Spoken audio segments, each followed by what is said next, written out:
오늘은 데이터에 대해 이해를 한번 해보는 시간을 가지면서 한번 시작을 해보도록 하겠습니다. 자, 들어가기 앞서서 저희가 학습 목표를 크게 세 가지를 한번 잡아봤는데요. 일단 첫 번째 학습 목표는 군사정보 데이터의 이해입니다. 이 군사정보 데이터의 이해란 우리가 작전 환경에서 수집되는 다양한 군사정보 데이터를 기본 구조와 특성을 파악하여 이제 우리가 상호관계, 즉 데이터와 데이터 간의 상호관계를 명확하게 이해하고자 하는 것이 첫 번째 학습 목표입니다. 그리고 두 번째 학습 목표는 우리가 데이터의 구조를 한번 확인을 해보고 이 친구들을 어떤 식으로 우리가 분류 체계를 가지고 있느냐, 그리고 특히 우리 국방 분야에서 인적 정보, 장비 정보, 작전 정보, 그리고 그 외에 환경 정보로 구분되는 군사 데이터의 분류 체계를 한번 학습을 해보고자 합니다. 그리고 마지막으로는 우리가 AI 서비스를 한번 실제적으로 경험을 해보면서 우리가 실제로 사용하지 못했던 AI 기술, 그리고 우리가 단순하게 자동화시키지 못했던 혹은 드러마 봤던 AI 도구를 활용함으로써 우리가 군사 데이터를 알았으니까 실제적으로 분석하는 경험을 한번 습득을 해볼까 합니다. 그래서 이 AI가 포함된 데이터 구조를 우리가 알아야 되는 이유가 어떤 거냐면은 이제 현대 군사작전에서는 이제 데이터란 전술적 우위를 결정하는 핵심 자산이게 돼요. 그래서 이 강의를 통해서 우리는 군사정보 데이터의 기본 구조를 한번 이해하고 그 다음에 AI 서비스를 활용해서 데이터 분석 능력을 향상시켜서 실제 실무에 우리가 적용할 수 있는 그런 역량을 개발하고자 합니다. 자, 그러면은 우리가 첫 번째로 확인할 거는 군사정보 데이터의 정의와 범위를 한번 살펴보겠습니다. 우리가 군사정보라고 하면은 대부분 이 군대는 사람으로 이루어진 인적 정보, 그 다음에 각종 수송 장비 아니면 무기 장비, 이런 장비들로 이루어진 장비 정보, 그리고 우리가 부대의 위치 및 배치, 그 다음에 작전을 어떤 식으로 계획을 할 것인지, 임무 수행 상태는 어떻게 되는 것인지, 그리고 우리가 임무를 수행할 때 환경이 어떤지, 이 지형은 어떤 식으로 생겼는지에 대한 환경 정보, 이렇게 크게 네 가지로 구성이 되어 있습니다. 그래서 우리는 이번 시간에 이 인적 정보와 장비 정보, 그 다음에 작전 정보와 환경 정보를 바탕으로 실제 실습을 통해서 한번 시나리오를 구성해서 진행을 해볼까 합니다. 자, 그러면은 우리가 두 번째로 들어갈 게 이제 데이터 구조의 핵심 구성 요소에 대해서 한번 확인을 해볼 거예요. 자, 이 데이터라고 하는 거는 우리가 크게 세 가지의 핵심 구성 요소로 구성이 되어 있습니다. 그래서 첫 번째를 보시면은 이 속성 데이터라고 되어 있습니다. 이 속성 데이터는 이 static information이라고 해서 정적인 정보라고 해요. 정적인 정보. 그래서 정적이다라고 하는 거는 바뀌지 않는다라고 여러분들 생각하시면 좋을 것 같고요. 그래서 이 정적 정보라고 하는 거는 시간이 지나도 쉽게 변하지 않는 기본 특성 데이터라고 여러분들 보시면 될 것 같아요. 그래서 예를 들면은 저희가 군대에서 수송 차량을 한 대 구매를 했습니다. 그러면은 한 대를 구매하면은 그거를 뭐 10년, 20년 이런 식으로 꾸준하게 유지를 해오게 되는데 이러한 정보, 즉 쉽게 바뀌지 않는 데이터를 정적인 정보라고 하고 이를 한글말로 표현을 하자면은 속성 데이터, 정적 데이터 이런 식으로 표현을 하게 됩니다. 그래서 이 속성 데이터는 여러분들이 실제로 어떤 식으로 조금 많이 보게 되냐면은 엑셀 형태, 즉 표 형태로 많이 보게 돼요. 자, 그리고 저 행동 데이터라고 하는 거는 다이나믹 인포메이션이라고 하는데 이 친구는 말 그대로 역동적인 데이터입니다. 그래서 실시간적으로 뭔가 변하는 상황들, 예를 들어서 부대의 이동 경로, 예를 들어서 A 코스로 갔다가 다음번에는 B 코스로 갈 수도 있고 그 다음에 교전을 할 때 어떨 때는 이길 수도 있고 어떨 때는 질 수도 있고 이런 식으로 자주 바뀌는 데이터를 행동 데이터, 즉 다이나믹 데이터라고 합니다. 그리고 이제 상황 데이터를 한번 확인을 해볼 건데 이 상황 데이터라고 하는 거는 맥락적인 정보예요. 맥락적인 정보. 그래서 작전 환경과 상황을 설명하는 데이터인데 이 상황 데이터라고 하는 거는 저 속성 데이터와 행동 데이터를 한번 포장해주는 혹은 속성 데이터와 행동 데이터를 보고 우리가 판단을 할 때 도움을 주는 이 조미료의 역할을 한다라고 보시면 될 것 같아요. 그래서 여기서도 지금 설명이 나와 있듯이 다른 데이터들의 해석과 의미를 부여할 수 있는 중요한 배경 정보라고 여러분들 보시면 될 것 같습니다. 자, 그래서 제가 아까 앞전에 속성 데이터에 대한 개념에 대해서 한번 설명을 해봤는데 다시 한번 여기서 잡고 가자면은 시간의 흐름에 따라 크게 변하지 않는 기본 정보이다. 그리고 군대 정보 시스템의 기초를 이루는 정적인 데이터이고요. 다른 데이터는 변화하거나 실시간적으로 수집이 되는 반면에 이 속성 데이터라고 하는 것은 고정된 형태로 존재하면서 군사의 의사결정에 안정적인 기반을 제공하게 되는 역할을 맡게 됩니다.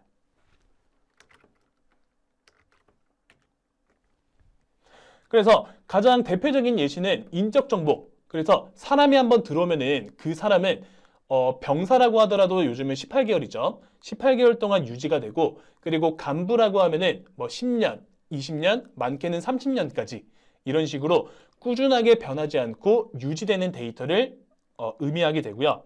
아까도 제가 설명드렸듯이 장비도 마찬가지입니다. 그래서 상대적으로 변동성이 낮고 다른 데이터 분석의 기준선인 역할을 한다. 그리고 데이터베이스라고 하는 게 나오는데 이 데이터베이스는 여러분들 쉽게 생각하시면은 엑셀 형태의 하나의 표라고 생각하시면 돼요. 그래서 우리가 뭐 이름, 나이, 성별 이런 식으로 사람의 인적 데이터를 이런 식으로 저희가 저장을 하게 됩니다.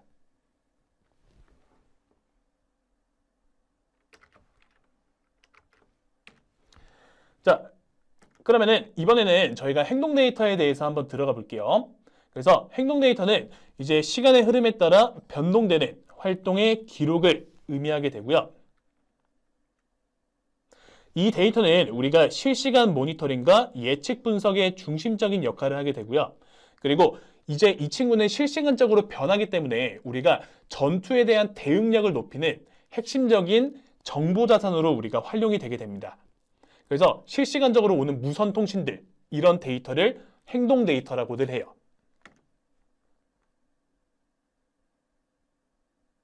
그래서 여기도 간단하게 예시가 이렇게 나와 있는데 이쪽은 가볍게 한번 넘어가 보도록 할게요. 자, 그러면은 이제 우리가 상황 데이터라고 하는 거를 한번 확인을 해볼 건데 이제 상황 데이터라고 하는 거는 특정 시점이나 환경에서 발생하는 외부 조건, 예를 들어서 기상의 조건과 지리적인 위치, 그래서 우리가 단순하게 사람에 대한 정보 이런 것이 아니라 이 사람을 둘러싸고 있는 환경에 대한 정보를 이 상황 데이터라고 하게 됩니다. 그래서 우리가 사람이 있는데 밖에 비가 와요. 그러면은 밖에 비가 오는 기상 정보를 바탕으로 우리는 이 사람이 또 어떤 행동을 조금 더 할 수 있겠다. 이런 식으로 맥락을 우리가 파악할 수 있도록 도움을 주는 데이터를 상황 데이터라고 합니다. 그래서 가장 대표적인 거는 기상 및 지형 정보. 그래서 이 상황 데이터는 해석의 프레임 역할을 한다라고 되어 있는데 이제 병사의 피로도, 즉 행동 데이터는 단독으로 해석하기는 조금 어려워요. 예를 들어서 피로도가 3이다라고 하면은 이 친구 가지고는 이 사람이 얼마나 피로한지를 알 수가 힘든데 이제 우리가 저 기온과 온도, 뭐 지형 고도, 즉 상황 데이터와 결합을 하게 되면은 우리가 이 사람이 왜 피로한지에 대한 명확한 원인 분석이 가능하게 됩니다. 그래서 우리는 이 세 가지에 대한 정보를 바탕으로 이제 데이터 구조가 이런 식으로 구성이 되어 있구나 라고 딱 알게 되는 거고요.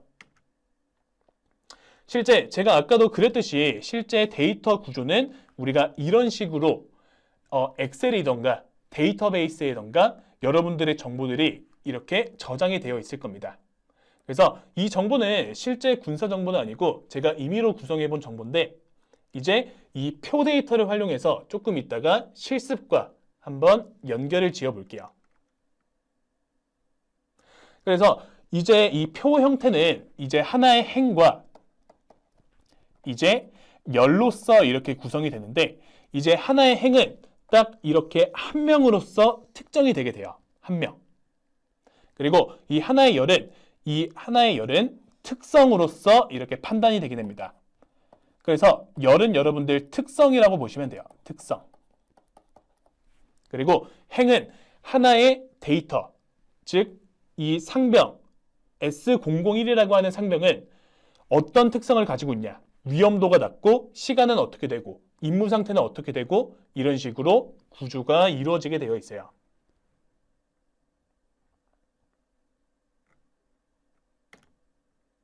그래서 학생점검 퀴즈인데 이거는 여러분들 한번 풀어보시면 될 것 같고요. 이제는 본격적으로 한번 실습을 들어가 보도록 하겠습니다. 네, 자 여러분들 이번 시간에는 저희가 이론으로 저 데이터에 대한 게 어떤 것인가, 그리고 군사, 국방 분야에서는 어떤 데이터의 구조가 있고 우리가 뭐 정적인 데이터, 동적인 데이터, 상황 데이터 이런 식으로 데이터에 대한 정보를 한번 파악을 해봤습니다. 그러면은 우리가 이제 해야 될 거는 저 데이터를 가지고 과연 뭘 할 수 있을까? 그리고 저 데이터를 가지고 우리가 뭘 할 수 있을까? 뿐만 아니라 이제 뭐 AI를 활용한다던가 혹은 프로그래밍 언어를 통해서 우리가 자동화를 시킨다던가 이런 것들을 한번 실습해보는 시간을 가져보도록 할게요. 그래서 제가 제공해 놓은 PDF 파일을 보시면은 이런 식으로 여러분들 구성이 되어 있을 거예요. 화면을 보시면은 이렇게 구성이 되어 있을 건데 이 부분은 여러분들이 복사해서 바로 붙여 넣을 수 있게끔 스텝별로 작성을 해놨으니까 여러분들도 한번 부담 없이 따라해 보시면 좋을 것 같아요. 자, 그러면은 이제 여러분들이 딱 이걸 보시면은 굉장히 당황스러워 하실 거예요. 난생 처음 보는 영어들이 이렇게 쫙 펼쳐져 있고 내가 개발자도 아닌데 이걸 어떻게 할까? 라고는 하는데 이번 프로젝트의 핵심 목적은 이런 프로그래밍 언어를 아는 게 중요한 게 아니라 저 데이터 형식을 우리가 과연 어떤 식으로 활용할까가 조금 더 중요하니까 단순하게 코드는 보지 마시고 어떤 식으로 흘러가는지 이 상황에 대한 흐름과 데이터를 어떤 식으로 활용하는지 이 두 가지 위주로만 여러분들 확인하시면 좋을 것 같아요. 그러면은 이제 여러분들도 이 실습 자료를 어떤 식으로 활용하느냐, 자 복사해서 어디다가 붙여 넣느냐 라고 하면은 이제 구글의 콜앱이라고 하는 거를 한번 사용해 볼까 합니다. 자, 이 PDF는 잠깐만 내려놓을게요. 자, 여러분들도 구글의 콜앱이라고 하는 거를 한번 검색을 해보시면은 이런 식으로 하나가 딱 뜰 거예요. 그러면은 이 구글 콜앱을 한번 들어가 보시면 뭔지 모르겠어요. 근데 블라블라 하면서 오픈 콜앱, 그 다음에 뉴 노트북이라고 하는 게 나옵니다. 근데 이게 어떤 거냐면은 여러분들 프로그래밍 언어라고 하는 거는 개발 환경이 세팅되어 있는 곳에서만 동작을 하게 돼요. 근데 우리 같은 비개발자 직군들은 저 프로그래밍 언어를 한번 실행시키기 위해서 뭐 어떤 툴을 깔고 뭐 언어 설치하고 이런 것들이 굉장히 복잡하니까 구글에서 이거를 클라우드 상에다가 환경을 구축해 놓고 여러분들이 별도의 세팅을 여러분들 컴퓨터에 하지 않더라도 프로그래밍 언어를 실행할 수 있게끔 만들어 놓은 사이트가 이 구글의 콜앱이라고 보시면 될 것 같습니다. 그래서 여러분들도 콜앱에 들어오신 다음에 여기에 뉴 노트북을 한번 눌러보시면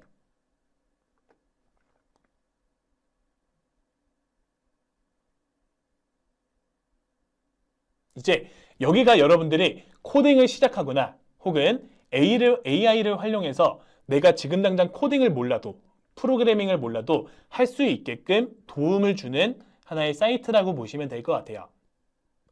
그래서 여기에는 여러분들 코드를 작성하는 이 코드 영역 이렇게 추가를 할 수가 있고요. 그리고 제가 한번 보여드릴게요. 자, 프린트한 다음에 안녕이라고 해보겠습니다.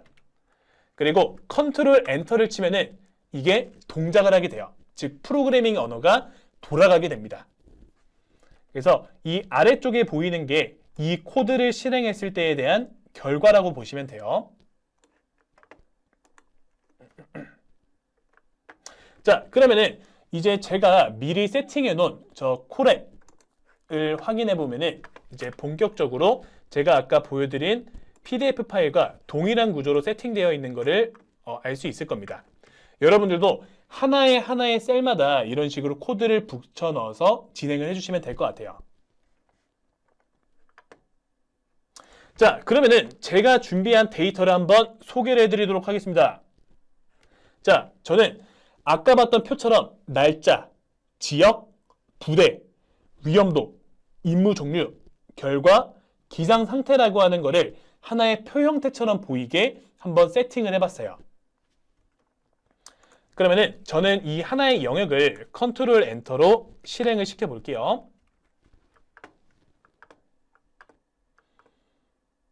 자, 이렇게 복잡한 데이터를 표 형태로 만든 다음에 얘를 CSV 파일, 즉 엑셀 형태로 저희가 저장을 할 거예요. 자, 그러면은 작전 상황 기록 CSV 파일이 생성되었대요. 그러면은 여기에 폴더를 한번 열어보시면 이렇게 실제 파일이 생긴 것도 확인할 수가 있을 거예요. 그래서 이 파일을 보시면은 제가 맨 위에 5가지 행을 한번 출력을 해봤는데 제가 위에 봤던 이 복잡한 형식이 우리가 평소처럼 알던 깔끔한 엑셀 형식으로 나온 것을 확인할 수 있게 되었습니다. 자, 데이터를 준비해 놓은 거예요. 그리고 한번 데이터를 읽어온 다음에 자, 이 해당하는 데이터 CSV 파일에는 10개의 데이터가 들어있고요. 그리고 각각의 열, 즉 특성에는 어떤 특성들이 존재하는가에 대해서 나타내 보았습니다.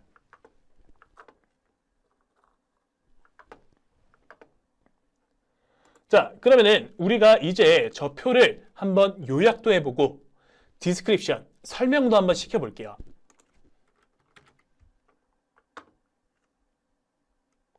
자, 그러면은 이제 이 컬럼 단위로 정보를 이렇게 딱 주게 돼요. 자, 저 날짜라고 하는 컬럼에는 저기 오른쪽에 보시면은 10에 논 널이라고 되어 있는 게 있는데 이게 어떤 의미냐면은 이 날짜라고 하는 행에 비어있는 데이터가 없고 논 널이라고 하는 게 여러분들 비어있다는 뜻이에요. 근데 앞에 논이 붙었으니까 비어있지 않다가 되는 거고요. 그리고 총 10개의 행이 있으니까 이 날짜라고 하는 거는 10개의 행과 비어있는 값은 없다, 즉 결측치가 없다라고 이렇게 나타내게 됩니다. 근데 여러분들 이거는 크게 중요한 건 아니에요. 단순하게 제가 이런 식으로 우리가 분석을 하고 뭔가 시각화를 시킬 수 있구나 라는 걸 한번 보여드렸습니다. 그리고 우리가 describe라고 하는 거를 하게 되면은 말 그대로 설명을 하는 거예요.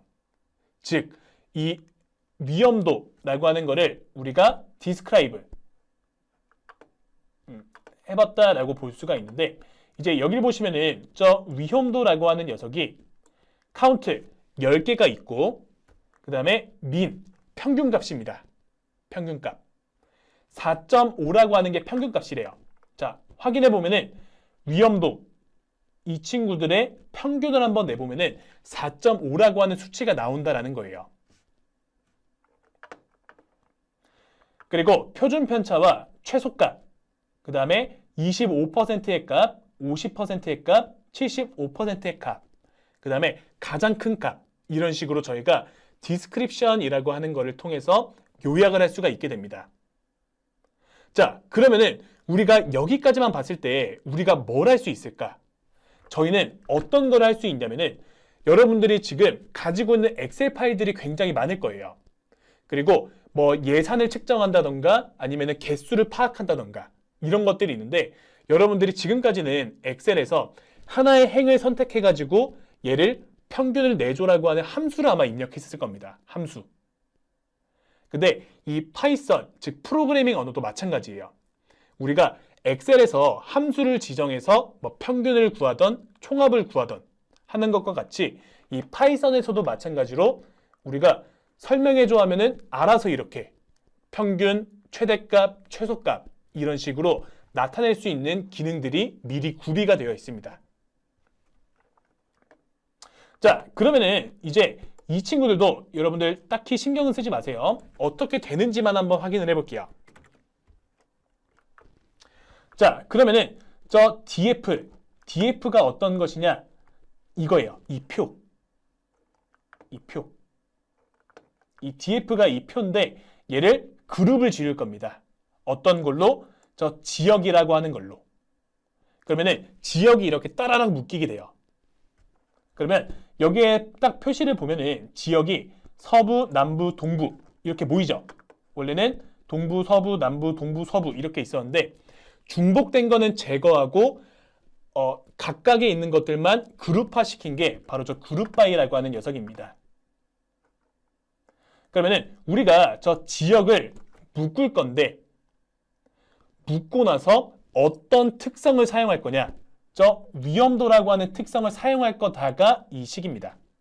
그래서 이거에 대한 거는 나중에 혹은 챗 GPT 시간에 여러분들 이 식을 어떻게 표현을 하는지 혹은 해석하는지는 나중에 한번 가이드를 해드릴게요. 그래서 우리는 저 그룹을 지어서 평균치를 낸 다음에 분류를 하는 거예요. sort, 분류를 한다. 그리고 오름차순, 정렬은 하지 않는다. 이런 식으로 하는 거고요. 그래서 우리가 저 지역별 위험도 평균을 높은 순으로 이렇게 자동으로 이렇게 정리를 하게 한다던가 이런 식으로 진행을 할 수 있게 됩니다. 그리고 얘는 시각화도 시킬 수가 있어요. 시각화. 그래서 얘를 한번 진행을 해볼게요. 맷플롯립이라고 하는 게 어떤 거냐면은 우리가 단순하게 텍스트로만 보면은 굉장히 보기 힘들어요. 그래서 표 형태를 제공해 주는 게 바로 저 라이브러리라고 하는 게 나오는데 이것도 여러분들 마찬가지로 나중 시간에 저희가 3회차 시간에 조금 더 자세하게 알려드릴게요. 겁먹지 않으셔도 됩니다. 자, 그러면은 여기 보시면은 표 형태로 나오는 거예요. 지금 이 친구는 한글이 깨지는 상태로 나오게 되긴 하는데 얘를 동부, 서부, 남부라고 생각해 주세요. 그리고 여기에 보이는 수치가 위험도라고 생각을 해주세요. 그러면 동부는 위험도가 6이다. 남부는 뭐다. 그리고 서부는 뭐다. 이런 식으로 우리가 한눈에 저 데이터를 바라볼 수 있게끔 이 파이썬이라고 하는 프로그래밍 언어는 굉장히 쉬운, 쉽게 이렇게 표현을 할 수가 있게 돼요. 그래서 이 친구들은 하나씩 한번 확인을 해보고 성공 비율 여러분들도 실제로 한번 동작시켜 보세요. 그리고 이제 여기 안에 보이는 이 단어들을 조금씩 바꿔보면서 내가 이번에는 위험도가 아니라 다른 걸 한번 해보고 싶다. 근데 이거 안 되네. 그러면은 GPT한테 가서 물어보는 거예요. 그러면은 여러분들이 개발자가 아닌 이상 프로그래밍 언어를 알 필요는 없습니다.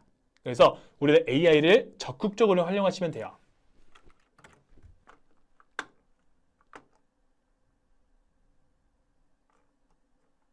자, 그러면은 이번 실습을 통해서 제가 하려고 했던 게 어떤 거냐라고 하면은 우리는 저 표에 들어있는 데이터, 즉 정적인 데이터를 바탕으로 나 이번에 보고를 해야 되는데 어느 지역의 예산 평균안을 보고를 해야 돼요. 그러면은 우리가 직접 엑셀 파일 여러 개를 이렇게 끌어다가 실제 수기로 이렇게 작성하는 것이 아니라 이 프로그래밍 언어를 통해서 한다라고 하면은 이 문법 자체는 어렵지만 AI를 같이 활용하게 되면은 훨씬 더 빠르게 저 평균값, 최대값, 최소값 등등을 나타낼 수 있게 됩니다. 그래서 이 나머지 것들은 여러분들 직접 한번 실행시켜 보면서 여기에 있는 값들 있죠. 조금씩만 한번 변경을 해보세요. 그러면은 여러분들이 이걸 바꿨더니 어떤 식으로 되는구나 조금 알 수 있게 될 겁니다. 제가 다양하게 좀 재미있는 케이스들을 한번 정리를 해봤어요.